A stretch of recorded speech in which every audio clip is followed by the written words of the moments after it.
into the top headline, the very first news story.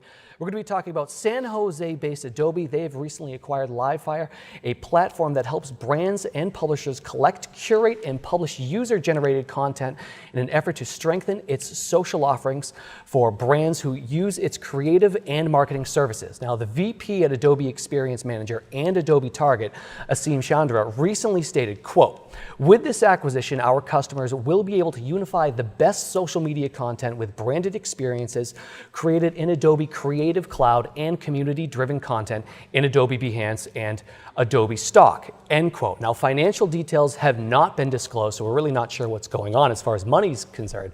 But the deal is subject to several closing conditions and is expected to close in the coming months.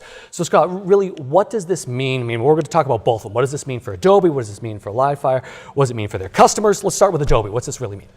Yeah, look, I think it's another way for Adobe to constantly try to stay at the forefront of what's going on in digital marketing. I think certainly we know that user-generated content is what the web is all about. Ultimately, really, it's no longer as much about the content that you can create as an organization, as much as it is about the content that your audience is creating even about you. That's far more compelling. And so to be able to tap into that via Livefyre, I think it's yet one more thing that Adobe does to stay at the cutting edge, I think. So talk about the Adobe customers. How does this affect them at the end of the day? Yeah, certainly this helps the Adobe customers in a big way. I mean, quite frankly, the overlap, I don't know what the overlap of that Venn diagram is between Adobe social customers, for example, and Livefyre, but I'd imagine it's pretty high because certainly most of them all have this sort of need. Whether they were a smaller organization or a larger enterprise, many of them have relied on Livefyre for a long time. So certainly to have it all combined together in one place, that's wonderful. And for those who weren't introduced to Livefyre before,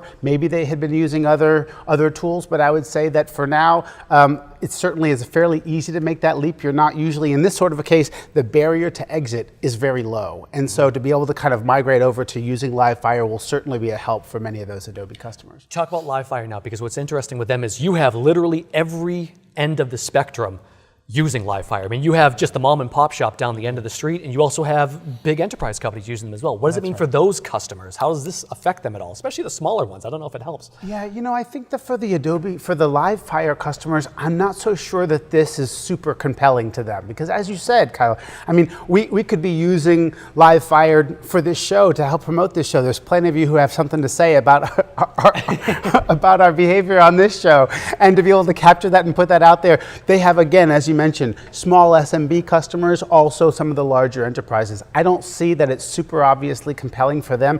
This is not going to necessarily pull them through into the Adobe suite per se, where they can take advantage of a lot more things. I think that they'll stay fairly isolated. To be honest, I think this might even frustrate some of the Adobe salespeople who need to be out there now going calling in. Typically you have a merger like this, you want to go call into that customer base, right? And I think the pull through is going to be relatively low because just because, as you said, you're a Livefyre customer doesn't at all mean that you're ready for the Adobe Marketing Cloud. Yeah, well, that's what I was going to ask you. Can they actually penetrate? I mean, a lot of those, teeny tiny companies, like I said, the mom and pop shop, the sub shop that's using Livefyre to showcase some of their recipes, are they going to be able to buy into any of Adobe's bigger products? Probably not, right? Yeah. Again, if